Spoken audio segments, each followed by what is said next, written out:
বিশ্বাসে মেলায় বস্তু, তর্কে বহুদূর। শুধু এই সরল বিশ্বাসের কারণে মানুষ প্রতিদিন ভিড় করছে কবিরাজ বাড়িতে, যদি এই বিশ্বাসে মিলে যায় রোগ মুক্তি। বিস্তারিত রিপোর্টে। দূর দূরান্ত থেকেও বহু লোকজন আসেন। আদৌ কি তাদের কেউ সুস্থ হয়েছেন এখানে এসে?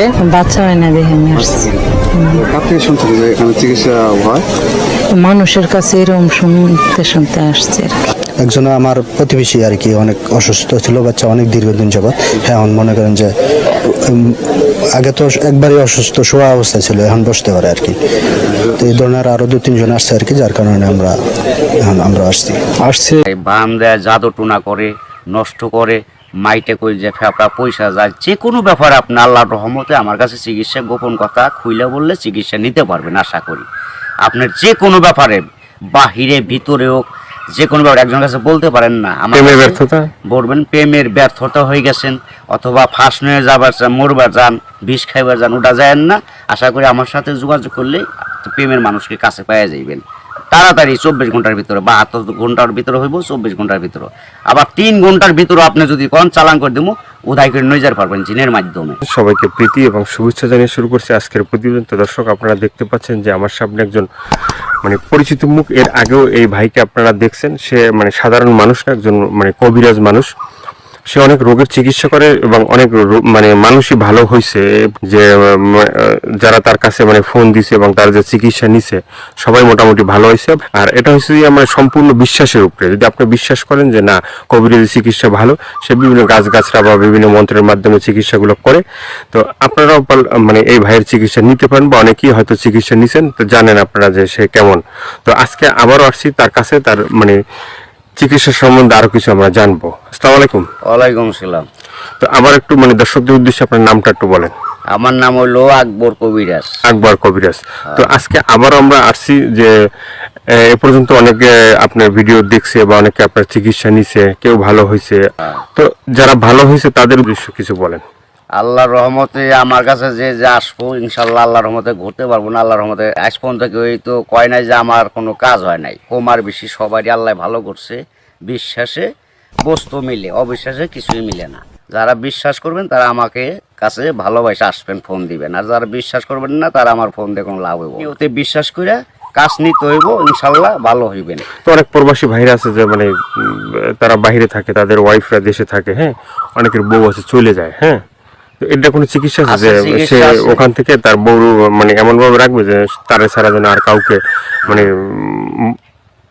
বুঝতে চায় না, তাকে যেন সবসময় বুঝে? আছে আছে, এবং আছে প্রবাসী ভাইয়েরা, কি মা খালারা, বোনেরা, ভাইয়েরা, যারাই ওদিন আছেন, কষ্টে আছেন, কোনো বিপদ তোরাইতেছে না, আল্লাহর রহমতে আল্লাহকে বিশ্বাস করে আমার কাছে ভালোবাসা আসবেন। আশা করি আল্লাহর রহমতে তোরাইয়া যাইতে পারবেন। এবং যারা প্রবাসে আছেন, বউ কথা শুনে না, কি অন্যজনের কথা শুনে বাইরে যায়, কি স্বামীরা ছলনা করে টাকা পয়সা নিয়ে পলায় জায়গা, আশা করি আর যাইতে পারবো না, এমনভাবে আটকাই দিমু। আর জীবনে আপনার সারা আল্লাহর রহমতের নকলতে এই 7 দিনের ভিতরে ক্লিয়ার হয়ে যাবে ইনশাআল্লাহ। তো অনেকে আবার ওই যে আমাদেরকে ফোন দিয়ে বলে, বা হয়তো আপনাকেও বলছে যে চালানটা যে হয়, বা চালানটা সেটা শুধু আপনিই জানেন যে কিভাবে চালান দিবেন বা ই করবেন, ঠিক আছে, এটা আপনার ভিতরেই আছে। কিন্তু আবার আপনি বলে দেন যে এই জিনিসগুলো তুমি করো। যে কোনো সমস্যা আল্লাহর রহমতে যদি ইমান বিশ্বাস থাকে, যারা নামাজ পড়েন 5 ওয়াক্ত 5 জায়গা না, তারা আল্লাহ নবীকে বিশ্বাস করে আমাকে দয়া করে ফোন দিবেন, চিকিৎসা নিবেন। না, এই যে আমরা যে আপনার কাছে আসছি, হ্যাঁ, এই যে কিছুদিন আগে আমাদের দেশেরই এক লোক আপনার চিকিৎসা নিয়েছে। চিকিৎসা নেওয়ার পরে বলছে যে হে চিকিৎসা করে, একবার কবিরাজ খুব ভালো চিকিৎসা করে। সে বলার পরে উনি আবার আমাদের বললো যে ভাই আপনার যে তার কথাগুলো একটু তুলে ধরেন, তাহলে হয়তো বিভিন্ন মানুষ উপকৃত হবে। তো সে বলছে যে না, ভালো চিকিৎসা পাইছে। তো এই ধরনের আপনার আছে কেউ ভালো ভালো চিকিৎসা পাইছে? এর আগে তো ভিডিও ছাড়ছে। আল্লাহর রহমত আছে, বহুত আছে, এভেলেবেল আছে ইনশাআল্লাহ। সবাই কইতেছে, না কইলে আপনারা কেমনে আইলেন করবেন নিকে, ভালো হয় বিদায় আপনারা এসে উঠাইবেন নিছেন। এবং দর্শক অনেকজনে ভালো হয়েছে প্রেমের ব্যাপারে, অথবা একটা মেয়ের পিছের টাকা লাখ লাখ টাকা এবং সে মেয়েরে পাইতেছে না। আশা করি আমার কাছে চাইলে ওই মেয়ে আর ফাঁকি দিতে পারবো না, এমনভাবে বাধ্য করে দিমু সারা জীবন কর্ণিকে ছেলের পাগল হয়ে থাকে।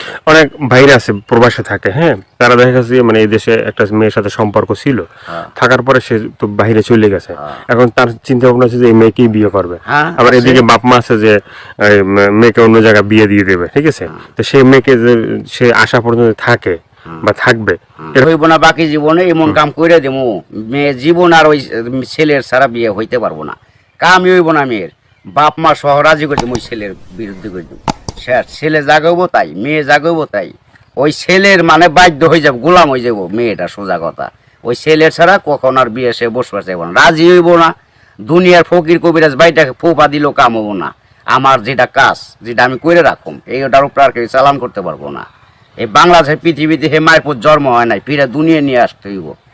যদি আমার উপরে কথা অ্যাটাক করে তাহলে আসতে হইব ফিরে জন্ম নিয়ে। তো অনেক আছে যে বাধ্য, মানে অবাধ্যকে বাধ্য করা, হ্যাঁ, হ্যাঁ। অনেক আছে যে মনে করেন যে কেউ মানে স্ত্রী আছে, সে মানে স্বামীর কথা শোনে না, আবার কেউ সন্তান আছে, সে মা বাবার কথা শোনে না, এভাবে মানে অবাধ্য যারা, ঠিক আছে, তাদেরকে বাধ্য করা, এভাবে মানে কি আল্লাহর কি রহমত আছে? আছে, ছেলের সন্তান কথা শুনে না অথবা পড়ালেখা করতে চায় না, মা বাপরে মানে না, ওই মা বাপের বাধ্য করে দেওয়া যাবো। সে ওষুধ আছে, চালানের টাকা দিলে আমি ওষুধ কিনার টাকা দিব, আমি নাম দিব, চালান করে দিব, আল্লাহর রহমতে ভালো হয়ে যাবো। মা বাপ যা বলবো ছেলে তাই শুনবো। তো এই যে চিকিৎসাগুলো শুধুমাত্র এই ভিডিওর ভিতরে আপনার ফোন নাম্বার থাকবে, সেই নাম্বারে তো দর্শক যোগাযোগ করবে, কিন্তু শুধুমাত্র যোগাযোগ করলেই কি হবে যে মানে না আপনার কাছে আইসে তারপরে মানে ওষুধগুলো নিতে হবে? আমার কাছে আসতে হবে না, ওষুধ নিতে হবে না। আমি ওষুধ আমার কাছে নিউন লাগে না, আসল লাগে না। ওই চালানের মাধ্যমে আমি কাজ করি, ওই নাম্বারে যোগাযোগ করে ফোন দিব, ওই ওষুধের যে খরচটা লাগে ওই খরচটা সে পাঠাই দিব, নাম বলবো, আমি নামের পর কাজ করে দিব। আল্লাহর রহমতে সাকসেস করলে ভালো হয়ে যাব। ভালো হওয়ার পরে আমি একটা মাহফিল করি, ওই মাহফিলের সকলে যা দেয় দিব, না দিলে তাও খুশি, দিলেও খুশি, সবাই এসে দেখা করে দিব। ইয়েছে আর কিছু না। এর আগে আমি নিয়ম আছে, এর আগে আমার উস্তাদেরও নিয়ম আছে, আমার সাথে দেখা করা যাবে না। যদি আল্লাহকে নবীকে সে বিশ্বাস করে চিকিৎসা নেয় তাহলে ভালো হওয়ার পরে। তো অনেকে বলে যে ভাই মানে চিকিৎসা করার আগেই যখন আপনাকে ফোন দেয় বা চিকিৎসা নিতে চায় তখনই আপনি টাকা পয়সা চান, সেটা কেন একটু বলবেন? এখন বলুম কেন বলতেছি, টাকা পয়সা চাই কিসের নিয়ে, ভালো হয়ে গেলে আর টাকা দেয় না, সে খালি সুদুর বুদুর করে ফাঁকি দেয়, আজ দেবো কাল দেবো, এই কারণে আর কেউ বাকি করি না। ওখান টাকা আগে দিব, কাজ পরে নিব, ওষুধ কিনুম, নাম দিব, নামের পর চালান দিতাম, কাজ হয়ে যাবে। আগে অনেক চিকিৎসা করছি, বাকি করছি,